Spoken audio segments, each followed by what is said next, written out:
Business breakfast షోకి తిరిగి స్వాగతం. కాలర్స్ లైన్ ఉన్నారు. ఫస్ట్ కాలర్ తణుకు నుంచి అచ్యుత్ రామరెడ్డి. హలో, నమస్తే సార్. నమస్తే అండి. సార్ ఈపీసీ తీసుకున్నాంటే 118 లో ఏదండి? ఈపీసీ అండి, ఈపీసీ ఇండస్ట్రీస్ 180 లో తీసుకున్నా అండి. హోల్డ్ చేయొచ్చా లేకపోతే సెల్ చేయొచ్చా? 118 లో తీసుకున్నారా? అవునండి. ఓకే, 118 అయితే మంచి ప్రాఫిట్ లో ఉన్నారండి. కరెంట్ 150, 160 కి మధ్యన ఒక మేజర్ రెసిస్టెన్స్ కనిపిస్తుంది. ఇన్ఫాక్ట్ లాస్ట్ 1 ఇయర్ చూస్తే కనుక పోయిన డిసెంబర్ లో కూడా 155 లెవెల్లో ఒక major long term resistance top కూడా ఏర్పడింది. ఆ లెవెల్ ఒకసారి పరీక్షించే అవకాశం ఉంది. నా ఉద్దేశం షార్ట్ టర్మ్ అప్ ట్రెండ్ కొంచెం బ్రేక్ పడి క్లోజర్ టు 150, 155 దగ్గర ఒక మేజర్ కన్సాలిడేషన్ వచ్చే అవకాశం ఉంది. అక్కడ మీరు షార్ట్ టర్మ్ అయితే కనుక మీరు ప్రాఫిట్ బుక్ చేసి షార్ట్ టర్మ్ లో ఎగ్జిట్ అవ్వచ్చు. రాజ్ కుమార్ లైన్ ఉన్నారు నిజామాబాద్ నుంచి. హలో, నమస్తే అండి. అడగండి సార్. ఎన్సీసీ మేము 40 రూపీస్ లో ఒక 500 షేర్స్ తీసుకున్నాం సార్. ఎన్సీసీ ఈ రేట్ లో ఉంటుందా లేకపోతే? ఎన్సీసీలో ఇక్కడ ప్రాఫిట్ బుక్ చేసుకోవచ్చా? భారీగా పెరిగింది, ఆయన ఆల్మోస్ట్ డబుల్ అయింది ఆయనకు. అవునండి. అంటే ఈ మధ్యకాలంలో బాగా పెరిగిన స్టాక్స్ లో అంటే ఇదే చెప్పొచ్చు అండి. 16 రూపాయలు 52 వీక్ లో మనం చూస్తే అక్కడ నుంచి మనం చూస్తాం 80 రూపాయలకు వచ్చింది. ఇంకా ఇప్పుడున్న ట్రెండ్ ప్రకారం చెప్పాలంటే ఇంకా పెరగడానికి అవకాశం ఉంది. ఈజీగా 100 రూపీస్ కూడా క్రాస్ కావచ్చు. ఇప్పుడు మూమెంటం ఆ విధంగా ఉంది కాబట్టి మీరు హోల్డ్ చేసుకొని, లేకపోతే ట్రైలింగ్ స్టాప్ లాస్ అరౌండ్ 72 ఆ లెవెల్ ట్రైలింగ్ స్టాప్ లాస్ పెట్టుకుని హోల్డ్ చేయండి. డెఫినెట్ గా ఇది 95 to 100 రూపీస్ ఆ లెవెల్ దాకా రావచ్చు. పెరిగే కొద్ది ట్రైలింగ్ స్టాప్ లాస్ పెట్టుకుని హోల్డ్ చేయమని చెప్తానండి. తర్వాత కాలర్ అనిల్ బాబు ఒంగోలు నుంచి. హలో సార్, ఒరిస్సా మెంబర్స్ 3700 లో తీసుకున్నాను సార్. ఆ స్టాక్ అప్పర్ సీలింగ్ వేస్తున్నారు, ఎలా ఉండొచ్చు సార్ అది? అంటే అంతకుముందు మంచి స్టాక్ ఇప్పుడు ఎలా ఉండొచ్చు? అంటే అన్ని పబ్లిక్ సెక్టర్ కంపెనీస్ తో పాటు ఇది కూడా పెరుగుతుంది. So OMDC Orissa mineral development corporation. Orissa మీరు చెప్పిన స్టాక్ చూస్తే లాస్ట్ కొన్ని రోజులుగా చూస్తున్నాను, నేను కూడా అప్లై చేస్తున్నాను. రోజు సీలింగ్ అయిపోతుంది, వాల్యూమ్స్ కూడా తక్కువ ఉన్నాయి. ఏదైనా కూడా మార్కెట్ లో మొమెంటం ఉంది, లిక్విడిటీ ఉంది కాబట్టి తర్వాత ఫండమెంటల్ గా ఇంతకు ముందుకి ఇప్పుడు ఏం చేంజ్ కాలేదండి. ఒక మొమెంటం ఒకటి లిక్విడిటీ ఉంది, ప్లస్ పిఎస్యూ స్టాక్స్ అన్ని కూడా మనం చూస్తున్నాం లాస్ట్ ఒక 10-15 రోజులుగా. ఇటీవల కోర్టు డెసిషన్ వచ్చింది ఒరిస్సా మైనింగ్ సంబంధించి, ఇంపాక్ట్ కనిపిస్తుంది. దాంతో పాటు ఓవరాల్ పిఎస్యూ స్టాక్స్ కూడా మంచి పాజిటివ్ అంశం ఉంది కాబట్టి మీరు డెఫినెట్ గా హోల్డ్ చేయండి. ఇంకా ఇది ఇక్కడ నుంచి పెరగడం ఈవెన్ చెప్పాలంటే 20-30% పెరిగిన ఆశ్చర్యపోవడం అవసరం. నెక్స్ట్ 1 to 2 months లో మీరు హోల్డ్ చేయమని చెప్తానండి. హోల్డ్ చేయండి, but try to ride the wave అండి. అంటే ఎక్కువ క్వాంటిటీ కొనుంటే కొంతైనా పార్షియల్ గా అప్పటికప్పుడు ప్రాఫిట్స్ బుక్ చేసుకోండి. ఒకసారిగా మళ్ళీ ఫ్యాన్సీ తగ్గిపోతే తర్వాత మీకు ఈ లాభాలు ఉండకపోవచ్చు. గురుప్రతాప్ రెడ్డి ఏలూరు నుంచి. Hello, good morning Vasanth sir, బాగున్నారా? మార్నింగ్ అండి, చెప్పండి గురుప్రతాప్ రెడ్డి గారు. Anyway, I congratulate all of you on doing well. Thank you. Recommend చేస్తూ ఈ బుల్ మార్కెట్ కు సంబంధించినటువంటి మంచి ఫౌండేషన్ ఇన్వెస్టర్స్ అందరికి అందించారు. థ్యాంక్ యూ అండి. మీరేమన్నా లాభం పొందారా ఈ మధ్య? ఈ మధ్య ఏమైనా ప్రాఫిట్ చేసుకున్నారా ఈ భూమిని? మంచి ప్రాఫిట్ లో ఉందండి. ఇప్పుడు చక్కగా అంటే మనం రికమెండేషన్స్ అన్ని ఫాలో అయ్యాం. Okay, very good. ప్రాఫిట్ ఉంది అయితే బుక్ చేయట్లేదు, ఎందుకంటే ఇంకా బుల్ మార్కెట్ కంటిన్యూ అవుతుందనే ఉద్దేశంతో still holding on to my positions. అడగండి ప్రశ్న. ఇప్పుడు రెండు అంటే కొద్దిగా తక్కువగా పార్టిసిపేట్ చేసి నెక్స్ట్ 15-20 డేస్ లో కొంచెం బాగా గ్రోత్ చూపించగలిగే 2 స్టాక్స్ ఏమైనా రికమెండ్ చేస్తారా? అలాగే ఈ ఫండమెంటల్స్ బాగాలేకపోయినా ఎల్ఐటీఎల్ లాంటివి పెరుగుతున్నాయి, అదే కేటగిరీలో మనం మోటార్ బేర్ ఏమైనా తీసుకోవచ్చా?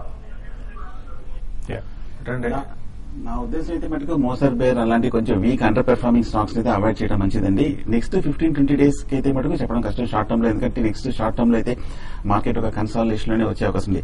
ఒక కన్సాలిడేషన్ వచ్చిన తర్వాత డిప్ లో వచ్చిన తర్వాత మంచి స్టాక్స్ ఉన్నాయి. కొంచెం అట్లీస్ట్ జూన్ సిరీస్ లో ఏదైనా తీసుకోవచ్చు అని ఫ్యూచర్స్ లో గానీ సజెస్ట్ చేస్తారు ఆయన, షార్ట్ టర్మ్ అంటున్నారు కాబట్టి. ఫ్యూచర్స్ లో కాకుండా నా ఉద్దేశం కొంచెం ఫ్యూచర్స్ అంటే ఆఫ్టర్ 10 days కరెక్షన్ వచ్చిన తర్వాత తప్పకుండా మీకు రికమెండేషన్ ఇస్తాము. కానీ ఒక మీడియం టర్మ్ టు ఒక 6 months పర్స్పెక్టివ్ చూస్తే కనుక BHL ఒకటి చూడండి, అలాగే ఫెడరల్ బ్యాంక్ ఒకటి చూడండి. 125 రూపీస్ లో నెక్స్ట్ 6 months బాగా పెర్ఫార్మ్ చేసే అవకాశం కనిపిస్తుంది. అలాగే ఆర్కామ్ కూడా చూడండి. ఈ 3 స్టాక్స్ నా ఉద్దేశం నెక్స్ట్ 6 months కి బాగా పెర్ఫార్మ్ చేసే అవకాశం కనిపిస్తుంది. ఓకే అండి, చాలా మెయిల్స్ వచ్చాయి కానీ అన్ని తీసుకోలేం, కనీసం కొనైనా తీసుకున్న ప్రయత్నం చేద్దాం. సత్యకిరణ్ జాస్తి అడుగుతున్నారు. REC అండ్ RIL ఈ రెండు ఆయన దగ్గర ఆల్రెడీ ఉన్నాయి, హోల్డ్ చేస్తున్నారు. రిలయన్స్ ఇండస్ట్రీస్ 980లో, REC 180లో ఉన్నాయి, హోల్డ్ చేయొచ్చా?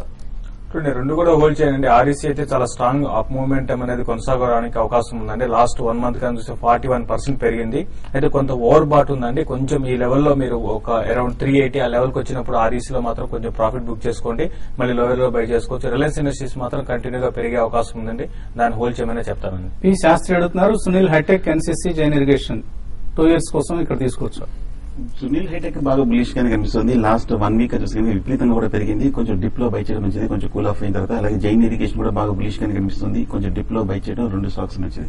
3 కూడా మీరు డిప్స్ లో తీసుకోండి డెఫినెట్ గా. 2 years అంటున్నారు కాబట్టి. లేదు లార్జ్ క్వాంటిటీ తీసుకోవాలనుకుంటే ఇప్పటి నుంచి కొద్దిగా తీసుకోవడం స్టార్ట్ చేయండి, మేబీ 2-3 ట్రాంచెస్ లో. శ్రీనివాసులు అడుగుతున్నారు, escorts current market price long term కోసం తీసుకోవచ్చా?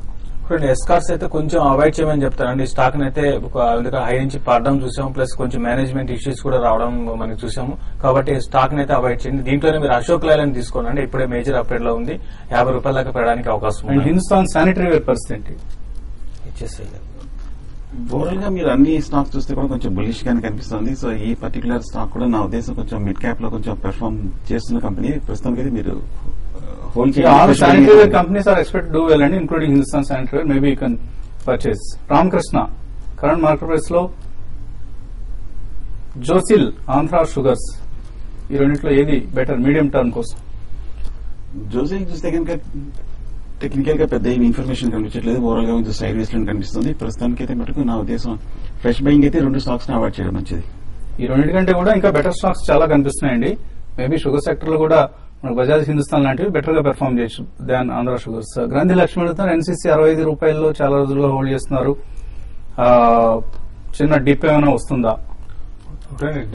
ఆల్రెడీ పెరిగిపోయింది కదా, చిన్న డిప్ అని కరెక్షన్స్ వస్తే ప్రాఫిట్ బుకింగ్ వస్తుంది, కానీ ఓవరాల్ ట్రెండ్ మాత్రం అప్ అండ్ డౌన్ ఉందండి. మీరు హోల్డ్ చేయమని చెప్తాను, ఇంతకుముందు చెప్పినట్టుగా హోల్డ్ చేయమని చెప్తాను. గోపి చంద్ అడుగుతున్నారు, Dishman pharma, Mangalore chemicals, United bank of India, ఈ రేట్లు తీసుకోవచ్చు. ఎంఆర్పీఎల్ మీరు హోల్డ్ ఈ రేట్ లో కూడా బై చేయొచ్చు అండి. United bank of India last కొన్ని రోజులుగా రిజల్ట్ బాగాలేదు, బట్ ఓవరాల్ సెక్టర్ పరంగా చెప్తే బాగానే ఉంది కాబట్టి మీరు బై చేయమని చెప్తారండి. శ్రీవల్లి, ఇంజనీర్స్ ఇండియా 6 months కోసం తీసుకోవచ్చు. ఈ స్టాక్ కూడా బాగా పెరిగిన స్టాక్ అండి. ఈ స్టాక్ లో కూడా నా ఉద్దేశం ఒక మైనర్ కరెక్షన్ వచ్చే అవకాశం ఉంది. 320 రూపీస్ రెసిస్టెన్స్ ఉంది, కొంచెం వెయిట్ చేయండి దీనికి కూడా. ఎన్టీపీసీ 115లో కొన్నారు శ్రీనివాస్ రెడ్డి, అలాగే జేపీ ఇన్ఫ్రా కూడా 20లో కొన్నారు. దివాళీ వరకు ఎటువంటి టార్గెట్స్, ఎంత అప్రిసియేషన్ ఎక్స్పెక్ట్ చేయొచ్చు? యూనిటెక్ 15లో కొన్నారు. ఎన్టీపీసీ అయితే మాత్రం అరౌండ్ 220 అనేది లాంగ్ టర్మ్ రెసిస్టెన్స్ అండి, అంతవరకు రావచ్చు. యూనిటెక్ మాత్రం హోల్డ్ చేయండి, around 38 to 40 rupees next Diwali దాకా రావడానికి అవకాశం. అన్ని కూడా మొమెంటం స్టాక్స్ తీస్తున్నారు మీరు. కొద్దిగా ట్రేడింగ్ పరంగా వచ్చే ఒడిదుడుకులను మీరు గమనిస్తూ ఉండండి. అండ్ చాలా లో ప్రైసెస్ ఎంటర్ అయ్యారు, అది one appreciable thing. So hold చేయండి ప్రస్తుతానికి. మేబీ ఇవన్నీ కూడా ఈ వేవ్ ను రైడ్ చేస్తున్న స్టాక్స్. ఇంకా చాలా మెయిల్స్ ఉన్నాయి, కానీ ముందుగా అనుకున్నట్లుగా మనకు సమయం సరిపోవడం లేదు. మధ్యాహ్నం 1:30కు తిరిగి స్మార్ట్ ఇన్వెస్ట్ లో మరికొన్ని మెయిల్స్ ను చదివే ప్రయత్నం చేద్దాం.